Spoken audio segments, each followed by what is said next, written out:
माता पिता कहते हैं कि देखो बोर्ड का एग्ज़ाम आने वाला है, 10वीं का एग्ज़ाम आने वाला है, अगले साल 12वीं का आने वाला है, पढ़ो, एक तरफ वो दबाओ। एक सीमित संसाधन में हमें हर कुछ हमारे पास नहीं है। दिल्ली के बच्चे यदि लाते हैं 99% और हमारे बच्चे वो क्या करते हैं, कार में गए बहुत बढ़िया से 10 लोग उनको ट्यूशन पढ़ाने वाला है, उसके बाद फिर क्या करते हैं, गए बढ़िया से, कोई चीज़ की चिंता नहीं है, एग्जाम दी, एग्जाम के बाद फिर कार में बैठ के घर चले। उनकी थोड़ी सी दूसरी अपनी मानसिकता है, लेकिन उसका जीना मुहाल हो गया कि देखो सामने वाला 90% ले आया। जो तुलना हमारी समाज करती है गलत है। हमारा जो बच्चा है अलग अलग क्षेत्र में आगे कर सकता है। तेंदुलकर तो 3rd डिवीजन से पास हुआ, सचिन तेंदुलकर को जान रहे हो ना, 3rd डिवीजन से पास हुआ, लेकिन वो क्या किया, नाम कमाया ना, जीवन में सफल रहा ना। ऐसे ही एक अल्बर्ट आइंस्टीन हुआ करते थे, जिसको हम पढ़ते हैं साइंस में, साइंटिस्ट थे, वैज्ञानिक थे। क्या किए कि 1 साल उनको ड्रॉप करना पड़ गया। हमारे यहाँ भी प्रोफेसर यशपाल हुआ करते थे, जब मैं MA कर रहा था तो मैं उनसे मिला भी था। प्रोफेसर यशपाल भी इस चीज को मानते थे कि एग्जाम को हवा नहीं बनाना है। 1 साल रुके, दूसरे साल फिर से बढ़िया से अपना काम दिए और जीवन में सफल हुए। चलिए हमें ये नहीं देखना है कि हम कितना मार्क्स लाए हैं। तो जो टॉप करता है कभी कभी क्या करता है कि एक शिक्षक बन जाता है, इंजीनियर बन जाता है, डॉक्टर बन जाता है, बनता है ना 12वीं के बाद। जो उससे नीचे होता है, आ जाए आप भी आ जाए, परिस्थितियाँ बाद में फेवर करती हैं, वो मेहनत करता है तो क्या होता है, उससे और भी बेहतर चीज बन जाता है। मेरा एग्जाम्पल लीजिए, हमारे अंडर में जो डॉक्टर लोग काम कर रहे हैं, हो सकता है हमसे ज्यादा तेज रहे हैं, लेकिन आज उनको मेरे अंडर में काम करना पड़ रहा है ना। तो ये नहीं कहना है कि जीवन में सफल हम कैसे, जीवन में सफल होने का मतलब ये नहीं है कि अच्छा मार्क्स ही लाया जाए। अच्छे मार्क्स की जरूर कोशिश करें, हम अपना 100% दें, हमें लगना चाहिए कि हमने बेहतर किया और ईमानदारी से किया। एक तरफ माता पिता भी कह रहे हैं, हम क्यों, हम जब एग्जाम हॉल में जाते तो हमारे मन में क्या होता है, तब अच्छा लिखें, होता है ना, क्यों अच्छा लिखें, तो अच्छा मार्क्स आए। क्यों अच्छा है कि हम अच्छी जगह फिर से पढ़ाई कर सके, करियर अच्छा। उसके लिए हम अपने टीचर से पूछते हैं, सर ये चीज़ नहीं आ रहा है। हम क्या करते हैं कि हमारा ये टोटल सिलेबस होता है, हम क्या करते हैं, घर में सिलेबस अपना चिपका लेते हैं, चिपकाने पर देते हैं, अच्छा पहला हाँ ये ठीक है, ये तैयार है, मेरा टीचर ने बता दिया था, ये ठीक है, लेकिन 5वां 9वां 11वां 15वां ये मुझे समझ में नहीं आ रहा है, मैथ मुझे समझ में नहीं आ रहा है, साइंस में पता चला फोटोसिंथेसिस होता है ना, वो समझ में नहीं आ रहा है, नहीं समझ में आ रहा है, आप ही को उसे पूरा करना है। कैसे सफल होंगे अपने एग्जाम में, सफल होंगे जब हम अपना सिलेबस को तैयार कर लेंगे।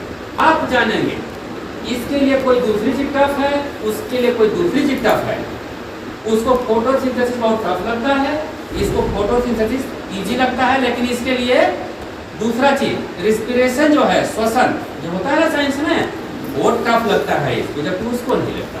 तो ये मत कहो कि जो टफ है सभी के लिए टफ है, ऐसा नहीं है। जो चीज अगर हम नहीं समझ रहे हैं तो उसको हम क्या करेंगे, टीचर से पूछेंगे। पहला तो ये उपाय है, जो नहीं आ रहा उसको पूरा करना है ना, सिलेबस तो हमें पूरा समझ में आना चाहिए, कॉन्सेप्ट क्लियर होना चाहिए। इसके लिए हम शिक्षक से पूछेंगे, 1 बार पूछेंगे, 2 बार पूछेंगे, 10 बार पूछेंगे। ये नहीं सोचना है कि हमारा बगल में मेरा साथी क्या सोचेगा, कैसा गधा है, नहीं इसको समझ में आ रहा है, नहीं, ऐसा बिल्कुल नहीं सोचना है। जो चीज ना आए उसे 20 बार पूछो, 25 बार पूछो। जितने वैज्ञानिक हुए हैं, कोई भी चीज पूरा जीवन लगा दिए, बार बार उसको कर रहे हैं रिसर्च, पता 10 साल 20 साल 25 साल में जा करके वो उस काम को कर पाते हैं, तो अपने को भाग्यशाली मानते हैं। तो हम सोचेंगे कि 1 बार 2 बार पूछने से मुझे समझ में आ जाए, नहीं ना, हमें जितनी देर में समझ में आए उतनी बार पूछें। दूसरा चीज उसको खुद से भी पढ़ें, ठीक है, खुद से पढ़ें, और जो सवाल है सवाल टीचर के पास लाएं। टीचर को बड़ी अच्छा लगेगा जब बच्चा सवाल पूछेगा कि हाँ लगता है पढ़ के आया है, तभी सवाल पूछ पा रहा है। जब हम नहीं पढ़ेंगे तो क्या सवाल हम कर पाएंगे, नहीं कर पाएंगे।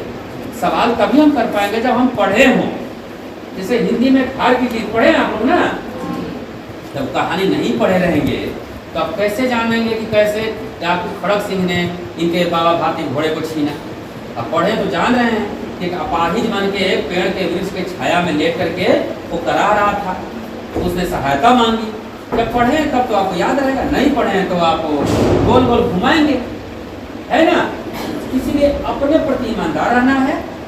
घर वाले भी बोलेंगे, समाज भी बोलेगा, लेकिन जब अच्छे मार्क्स आप लाते हैं तो सब चुप हो जाते हैं। हमें ऐसा नहीं मानना है कि हम अच्छे मार्क्स लाएं, और उसके लिए ऐसा नहीं है कि हम अच्छे मार्क्स लाना ही सब कुछ है, लेकिन कोशिश करिए कि हम बढ़िया से बढ़िया मार्क्स लाएं। जब दिल्ली का लड़का, शहर का लड़का, जमशेदपुर का लड़का 99% ला सकता है, तो हम क्यों नहीं ला सकते। अब तो कुछ नहीं, पहले जो बिहार और झारखंड एक होता था तो उसमें जो बच्चे टॉप करते थे ना, वो नेतरहाट के बच्चे करते थे। और वो कैसे पढ़ते थे नेतरहाट वाले, वो जैसे स्कूल में पढ़ाई हो गई, बाहर जंगल है, कोई पत्थर पर बैठ करके पढ़ रहा है, कोई याद कर रहा है, कोई समझ रहा है, वो ऐसे ये ऐसे। और हर 8 दिन 10 दिन में रिवीजन करना होता है। जो हम पढ़ने रिवीजन नहीं करेंगे तो भूल जाएंगे, समझे। बड़ी इजी सी बात है, आप किसी की ना सुने, आप अपनी सुने, अपने मन की सुने कि हाँ सिलेबस है, ये चीज़ मैं नहीं पढ़ पाया, पहले खुद पढ़ता हूँ, पहले खुद पढ़ूंगा, उसके बाद ये चीज़ अच्छा पढ़ तो लिया लेकिन समझ में नहीं आ रहा है, तब टीचर से पूछेंगे, टीचर बताएंगे। यानी इस तरीके से आप तैयार कर लें उस चीज़ को, भी लिख भी लें। कभी कभी लिखना बड़ी ज़रूरी होता है। अगर हम नहीं लिखते हैं तो हम रिवीजन क्या करेंगे एक सप्ताह के बाद, क्योंकि आज हम कुछ और पढ़े, कल कुछ और पढ़े, तो रिवीजन करेंगे तो फिर से नया तरीके से उसको पढ़ना पड़ जाएगा। इसलिए लिख के रखें, जैसे छोटा छोटा कुछ चीज़ लिख लेंगे जिससे कि हमको टोटल चीज़ याद आ जाए, होगा ना। जैसे मान लिया आप यहाँ से निकल के आपको क्रिकेट मैच खेलना है, आप कई लोगों को जमा करना है, गेंद खरीदना है, बैट खरीदना है, केवल एक वर्ड क्रिकेट लिख लेंगे तो आपको याद आ जाएगा ना, करे हाँ हाँ हमको क्रिकेट खेलना है। ऐसे ही है कि कोई ऐसा शब्द लिख करके रखे जिससे कि आपको वो चीज़ याद आ जाए, ठीक है ना। याद आया, समझ में आ रहा है ऐसा। तो इस तरीके से मैं 11वीं और 9वीं के बच्चों को कह रहा हूँ कि जो भी आपका है, 9वीं के बच्चों को तो हर सब्जेक्ट पढ़ना है, सभी है ना सिलेबस में, हर चीज़ है, साइंस है, आर्ट्स है, सब कुछ आपको पढ़ना है। ज्योग्राफी भी पढ़नी है ना, तो एक तमाम चीज़ देखिए, ज्योग्राफी आपको साइंस की तरह है, बड़ी मज़ेदार है कि धरती की सतह पे किस तरह की बनावट है, प्राकृतिक बनावट, ठीक है, वायुमंडल है, स्थल मंडल है और जल मंडल, तीनों चीज़ के बारे में हमको पढ़ना है। इससे मजेदार चीज़ और क्या होगा, अच्छा अरे वाह यहाँ ऐसा है, यहाँ ऐसा है। मैप को घर में रखिए, अपने माता पिता से करवाइए कि हमको मैप खरीद दीजिए इंडिया का, झारखंड का और वर्ल्ड का, तब न मजा आएगा कि नहीं इसे हाँ हाँ यहाँ ऐसे है, यूरोप में ऐसे हो रहा है, लैटिन अमेरिका जिसको साउथ अमेरिका जो नीचे वाला उधर देख रहे हो वो ऐसा है, ब्राज़ील फुटबॉल के खेल में आगे है, तो कहाँ मन में आ जाएगा ना कि वहाँ पे ब्राज़ील है, भारत से भी बड़ा देश है। ये सब हम कल्पना कब तो कर सकते हैं जब देखे रहेंगे, जब नहीं देखे रहेंगे तो हम क्या कल्पना करेंगे। तो हमें तैयारी कैसे करनी है, तैयारी ये करनी है कि अपना सिलेबस को पूरा कर लेना है, फिर रिवीजन कर लेना है, कुछ चीज़ें लिखना है और लिखने की स्पीड भी हमारी कैसी है देखना है, हैंडराइटिंग कैसी है हमारी, ठीक है। ये तमाम चीज़ हम जब जितना लिखेंगे उतना मेरा हैंडराइटिंग ठीक हो जाएगा और हम स्पष्ट लिखेंगे, साफ लिखेंगे। जब एग्जामिनर एग्जाम का कॉपी चेक करता है तो आपका कॉपी आने से पहले वो 50, 100, 150 लोगों का कॉपी चेक कर चुका होता है, उसका दिमाग थोड़ा सा दूसरा हो चुका होता है। तो जहाँ देखेगा कि काट कुट आपने किया है, अगर कुछ भी गलत लिख दिया आपने तो ये नहीं कि उसको इस तरीके से कर रहे हैं, उससे जब भी वो अपना पढ़ेगा वो आपका कॉपी का आंसर, तो उसका बार बार ध्यान उसी जगह जाएगा, वो नहीं करना है। आप जब भी देखें अगर कुछ गलत लिखे तो बस एक बार ऐसे कर दें, बस वो समझ जाएगा कि काटा हुआ है, ठीक है। बस एक बार आपने काट दिया फिर उसकी प्रॉब्लम है, आपकी प्रॉब्लम नहीं है। आप वो चीज़ देख लेना है कि कैसे हमको लिखना है, हमारी स्पीड क्या है। और फिर हम क्या करते हैं कि जब क्वेश्चन पेपर आता है तो दिमाग को अस्थिर रखें। क्वेश्चन पेपर जब आता है तो उससे पहले हमको लगता है कि हम हर चीज़ भूल गए हैं और हम डरने लगते हैं, है ना। लगता है कि अरे जो पढ़े तो वो भी भूल गए, कुछ समझ में नहीं आ रहा है। लेकिन उस जगह आपको काम क्या चीज़ आएगा, जब आप पढ़े हुए हैं सही में, जब क्वेश्चन पेपर का आएगा तो अपने आप वही चीज़ याद रहेगा, बाकी चीज़ आप किनारे कर लेंगे, वो चीज़ आप लिखना शुरू कर देते हैं। एक चीज़ और ध्यान में रखिए, टाइम मैनेजमेंट। हमें सब क्वेश्चन का आंसर तो आ रहा है, लेकिन हम पहला दूसरा जैसे 10 क्वेश्चन है हमारे पास, तो इतना हम पहला दूसरा तीसरा में लिखने में रह गए कि अब बहुत कम समय मेरे पास बच गया है, तो हमारा हड़बड़ी में हम छठा सातवां आठवां तो लिख दिए, नौवां दसवां लिख ही नहीं पाए। ऐसा होता है ना, वो नहीं करना है। हमें क्या करना है कि जितना संतुलित लिख करके सब एक बार लिख लेना है, लिख लेंगे निश्चिंत हो जाएंगे। 10 है, मान लीजिए 3 घंटे का समय है, तो समझे कितना कितना समय हमको बांटना है, और बराबर नहीं बटेगा। कोई जो है ज़्यादा मार्क्स का तो उसमें ज़्यादा लिखना है, कोई कम में तो कम में लिखना है ना। 10वीं वाले में तो आता है ना क्वेश्चन, उसी में रहेगा, उसी में आंसर, तो आपके लिए बड़ी इजी है 10वीं के लिए, 9वीं क्लास के बच्चों के लिए जितना है उसी में लिखना है। अधिक मार्क्स का है तो उसके ज़्यादा आपको पेज दिया हुआ है, उसी में लिखना है। लेकिन 11वीं के बच्चे ध्यान दें, 12वीं में जब आप जाएंगे तो आपको अलग से क्वेश्चन मिल जाएगा, अलग से कॉपी मिलेगा, आप वो लिख लेते हैं। स्पीड अच्छी है तो आप जितना मर्जी लिखिए, दूसरा भी आपको सेकेंड कॉपी भी मिलेगा, सप्लीमेंट्री कॉपी। लेकिन ऐसा मत करिए पहला दूसरा तीसरा चौथा में ही समय निकल गया, तब आप कि हमारे को सब जान ही रहा था, लेकिन क्या करूँ, भूल ऐसी हो गई कि मैं अंत में नहीं लिख पाया, क्योंकि पहला दूसरा तीसरा ही लिखने में व्यस्त हो गया। वो नहीं करना है, ठीक है ना। बहुत ज़्यादा लिखने से मार्क्स नहीं मिलता, आप कम ही लिख रहे हैं, ठोस लिख रहे हैं, सही चीज़ का सही आंसर दे रहे हैं बस। अगर पूछ रहा है कि जैसे आप ही से पूछ रहे हैं कि आप पोटका के बारे में बताइए, तो आप पोटका के बारे में बताएंगे सीधे सीधे कि पोटका जो है पूर्वी सिंहभूम में है और जमशेदपुर से इतना किलोमीटर दक्षिण में है। यहाँ लोग अधिकतर खेती बाड़ी करते हैं, यहाँ अधिकतर भूमि संप्रदाय के मंडल लोग भी रहते हैं साथ में, यहाँ इतने ग्राम पंचायत हैं, यहाँ स्कूल है, अच्छी शिक्षा होती है, यही सब चीज़ लिखिएगा ना है। अगर मान लीजिए आप ये लिखना शुरू कर दीजिएगा कि नहीं उधर बहरा गोड़ा, उधर घाटशिला, उधर ये है, तो आप अपने लाइन से डाइवर्ट हो रहे हैं, तो वो सब लिखिएगा तो गड़बड़ होगा। जब तक ना पूछा जाए उसे नहीं, आप क्वेश्चन को 5 बार पढ़िए कि पूछ क्या रहा है, पूछ रहा है कुछ, उसका आंसर कुछ और दे रहे हैं, तो ये मान लिया जाए कि आप रटे हुए हैं, ठीक है। पूछ रहे ताजमहल कहाँ है और आप लिख रहे ताजमहल किसने बनवाया, तो गलत ना हो जाएगा हैं। ताजमहल कहाँ है, तो आपको ये नहीं लिखना है कि ताजमहल शाहजहां ने बनवाया, तो हम मान लेंगे ना कि आप क्वेश्चन ही ठीक से नहीं पढ़े, या आप याद किए हुए शाहजहां ने बनवाया, आपको ये नहीं पता कि वो आगरा में है। बस ये चीज़ आपको तैयार रखना है। 11वीं के बच्चे को कह रहे हैं, साइंस लिए हैं बच्चे, साइंस वाले हैं नहीं है ना, आर्ट्स और कॉमर्स है, आर्ट्स है ना। तो आर्ट्स में क्या है 11वीं के बच्चे, जब हम देखिए साइंस क्या होता है ना कि आप छोटे में लिखिए, उसका टू द पॉइंट है, जो लैब में है वही चीज़ लिखिएगा। ये मोबाइल किस कलर का है, ब्लैक कलर का है, ब्लैक ही ना लिखिएगा। देखिए अगर वहीं पूछा जाएगा आर्ट्स वालों से कि इसके बारे में बताएं, तो आप इसकी लंबाई चौड़ाई, इसकी क्वालिटी सब कुछ, माने कि आर्ट्स वालों को एक्सप्लेन ज़्यादा करना होता है कि आप कितनी बुद्धि आपकी खुली है। तो आप याद रखिए कि आर्ट्स जो कला संकाय के लोग हैं, हमारे बच्चे जो हैं, वो कल्पना शक्ति कितनी है वो चीज़ बताना है। इतिहास के कितने बच्चे हैं, खड़ा करेंगे हाथ, अमूमन रख दीजिए। अमूमन मान लेते कि इतिहास को बड़े लोग बोरिंग सब्जेक्ट मान लेते हैं। इतिहास पिक्चर के रील की तरह है, इसके बाद ये, इसके बाद इसके बाद ये, इसके बाद ये, आपको आंख के सामने आते रहेगा। मुगल काल का ही देख लीजिए, या शुरू से जब आते हैं तब राजपूत काल तक आते आते फिर कैसे टर्किश लोग आए, फिर कैसे मुगल आया, फिर उसके बाद फिर कैसे अंग्रेज लोग आए, और अंग्रेज और मुगल के आने से पहले कैसे यूरोप के और भी लोग आए।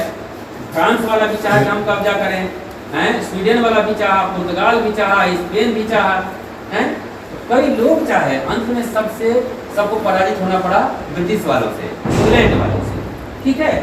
इस तरीके से फिर 1857 की विद्रोह हुआ, कहाँ से शुरू हुआ, मन में सोचिए कहाँ से कैसे, झांसी कहाँ है, कानपुर कहाँ है, आरा कहाँ है जहाँ वीर कुंवर सिंह जी थे, हमारे यहाँ पे 1857 में कहीं हुआ, अच्छा उस जिला में हुआ।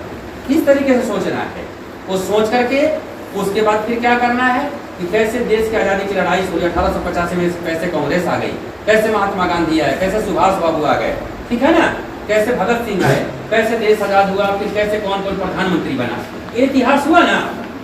उसके बाद फिर जैसे सिविक्स हो गया, जियोग्राफी हो गया। जियोग्राफी में भी आप देख लीजिए कि हमारे यहाँ तो सब कुछ है, प्लेन इलाका भी है, पहाड़ी इलाका भी है, पठारी भी है ना। लेकिन पहाड़ किसको बोलते हैं? जो ज़्यादा ऊंचा हो, 1000 फीट से ऊंचा हो, तो इसके हम पारसनाथ की पहाड़ी बोलते हैं। पहाड़ हम हिमालय को ही बोलते हैं, ठीक है ना, जो अधिक ऊंचा।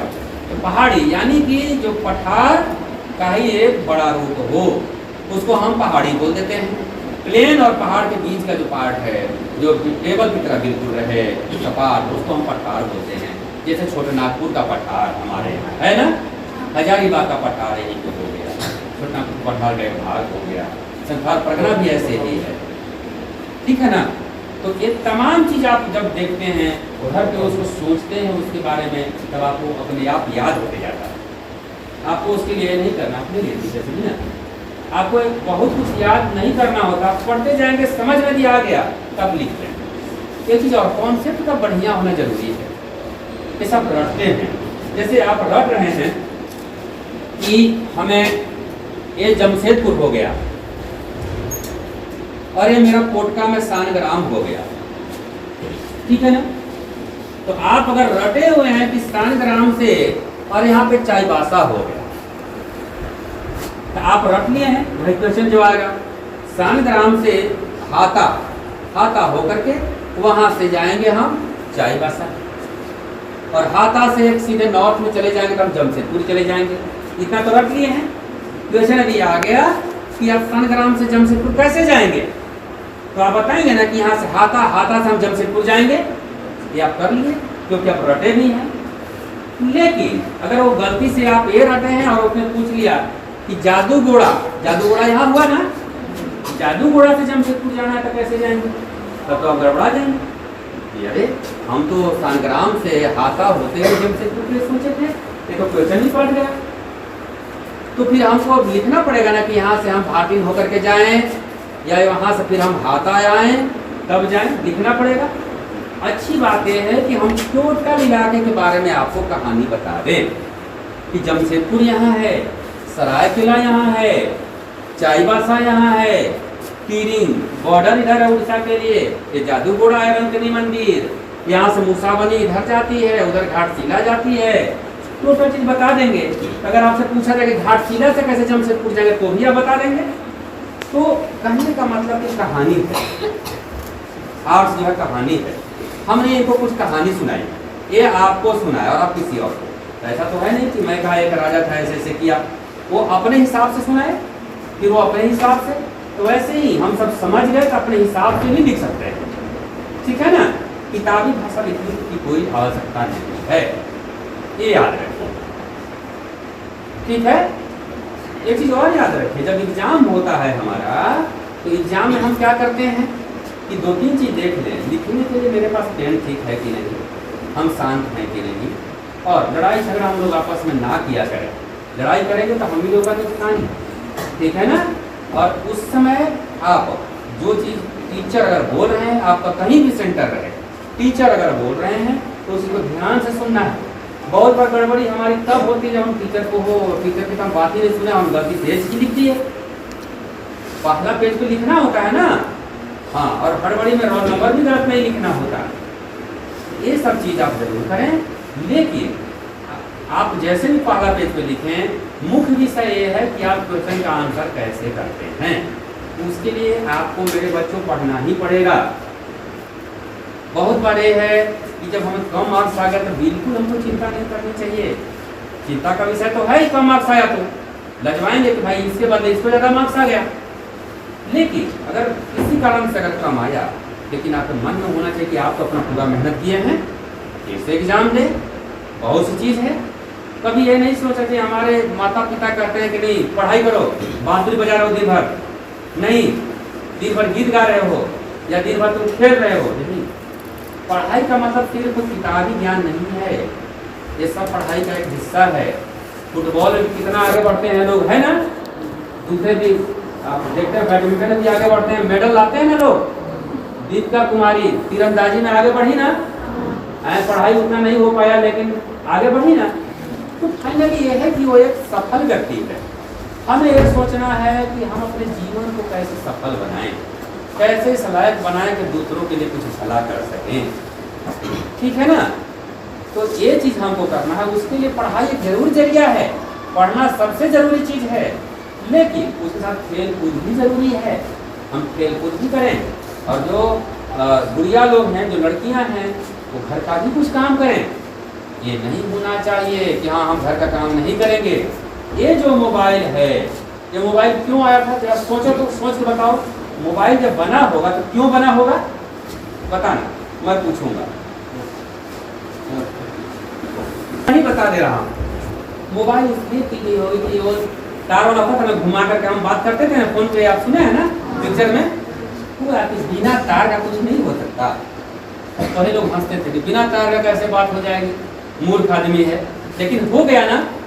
साइंस इतना आगे है कि जैसे नारद मुनि जो हैं आज यहाँ हैं, तुरंत विलुप्त हो गए, कहीं और प्रकट हो गए ना, हो सकता है। कुछ भी चीज अनिश्चित नहीं है, कल्पना से परे कुछ भी नहीं, सब हो सकता है। तो जब ये बना होगा तो इसलिए बना होगा ना कि इसमें केवल बात हो पाए, जैसे टेलीफोन से हो रहा है, बाद में देखिए अरे ये भी है, वो बटन को हटा करके हम केवल स्क्रीन वाला कर देते हैं, और उसके बाद फिर फोटो से भी एक दूसरे का फोटो भी भेज सकते हैं, मैसेज भेज सकते हैं। मैसेज के बाद फिर आया कि नहीं व्हाट्सअप भी हो गया है।